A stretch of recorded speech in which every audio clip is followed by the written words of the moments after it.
got a quick one. So with like in the beginning, you had the one boy who I think it was his junior year started three-step on the one who had the run the race, spin his spurt.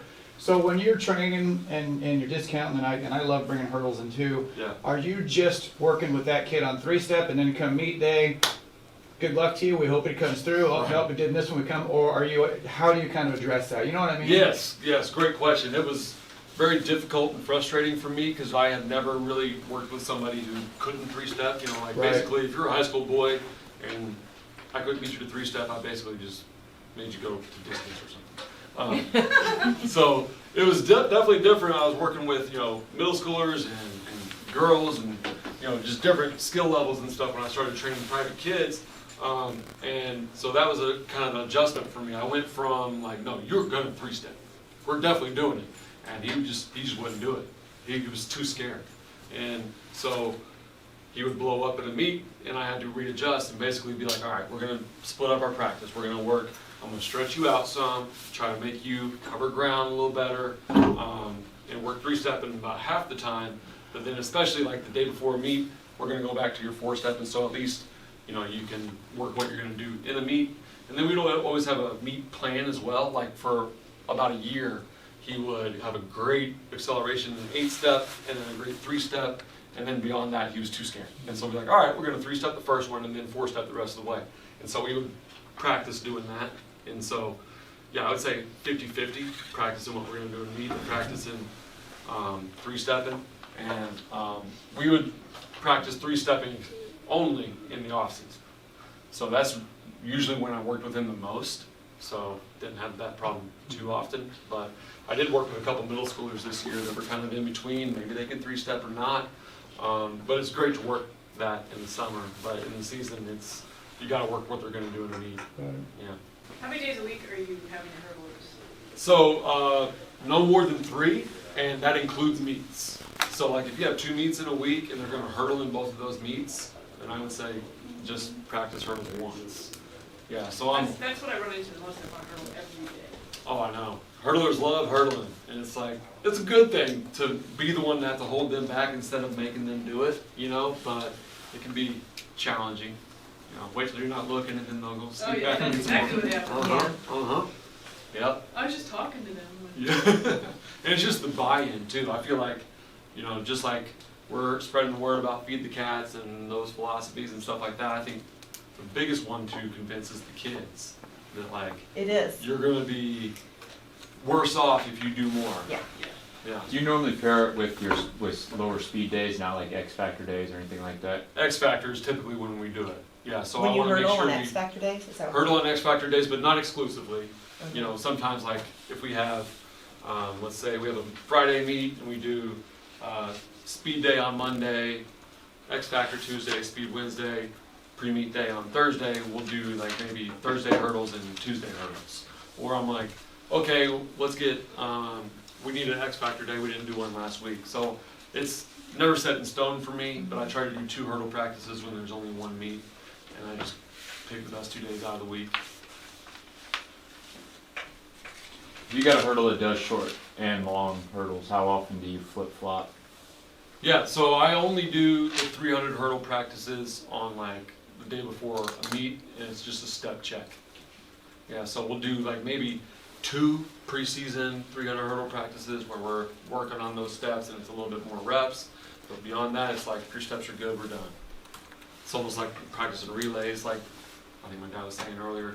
Like you get 1 perfect one, we're good, we're done, get out of here. Do you discount the hurdles in the 300s? Nope, no discount on the 300s just because I don't want to mess up steps. Yep. In the 110s, I'm not worried about messing up steps. How do you correct steps with 300 hurdles if you had issues there? Switching the feet and the blocks is almost the only thing I do. So do you like tape out distance between stride length or nothing like that? I have it. No, I mean I'm not against it. I'm just too lazy, I think. I feel like I can just eyeball it and be like, all right, you're taking too short of strides. Right. You need to try to lengthen it out. And then one thing I've had to mess with my elite guys is sometimes 15 is too many steps for them, so they got to either shorten it down or stretch it out. And so that kind of takes a little bit to figure out. I like to shorten it down rather than stretch it out because I don't want my guys like literally bounding toward the second hurdle. So, Do you coach the girls as well, or just the guys? just the guys. I've had some girls that I privately train, but not like our girls team. In the 300s, is the takeoff distance a little further than 7 feet? Because you have more momentum, or is it still It's a good question. I haven't measured that out. I've more just like eyeballed it, like, okay, your hips are not coming forward, and that's because if you were to, you were going to plow into the hurdle, you're too far away, you need to give it more space.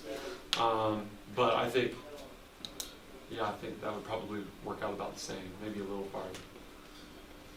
Yeah. What are your determiners for identifying kids that would be good hurdlers, both That's a great short and question. long? So the hard part is, like, a lot of my best hurdlers, I would have had no idea. But my head coach is a great facilitator with my hurdle program and everything, and he really helps me. He's like, everybody should go try hurdles. And like literally, we have like half of our freshman sprinters come try it. Most of them are too scared, and they last about a minute or two. And then like another half of them try it and don't quite get it, but like some of them pick it up. So it's basically like we try everybody and see who sticks with it. So yeah. Because that's something that we run into, is we don't have very many. Right. And so most of them are scared Right. to try it. So how do you, because you said Yeah. you were blowing the things, Yes. how do you deal with the fact that you're going to be higher? Like if their Yes. confidence is already the problem? Right. So just try to sell it to them, try to get buy-in, and I constantly. Low with them? We'll start with low, and then we raise it up. And I just constantly say, like with my track record, like none of my hurdlers ever fall. I'm great at teaching proper trail leg motion. I will never put you in a hurdle race if your trail leg's looking like this, and therefore you're never going to fall. Or I would never put you in if there's anything that looks like you have dangerous hurdle form. And so, and I would never move you up or farther away until you're ready. And so, like, if you never get there, then you'll never run in a hurdle race, but I think you will. And so it's just constantly reassuring them, I think. So you're working on technique Right. Before they go over the hurdle? Make sure, or are they just Right, yeah, trying- so like I'll use like a mini hurdle, just something there that Yeah. they have to pretend to jump over. Okay. So it's more like takeoff and landing first, and then making sure their strides are good and in between and leading up to the first hurdle. Yep. The boys' hurdles can be a pretty violent race, obviously. Oh, yeah. When do you feel like a kid, like a young kid, is ready for the hundreds? Is it really the trail leg for you that you look at mostly? Yes. I mean, I get the safety thing. Sometimes I think I'm a little overcautious with letting them get in there the first time, but Yeah, I am too. yeah. Yeah, Okay. because I want everyone to love the hurdles and not be scared of it, and so I want them to be begging me, like, please, I'm ready, I'm ready. I'm like, no, you look at this, your video, your trail leg's dangerous, and I don't want you to fall in your first hurdle race, So, just having conversations with them.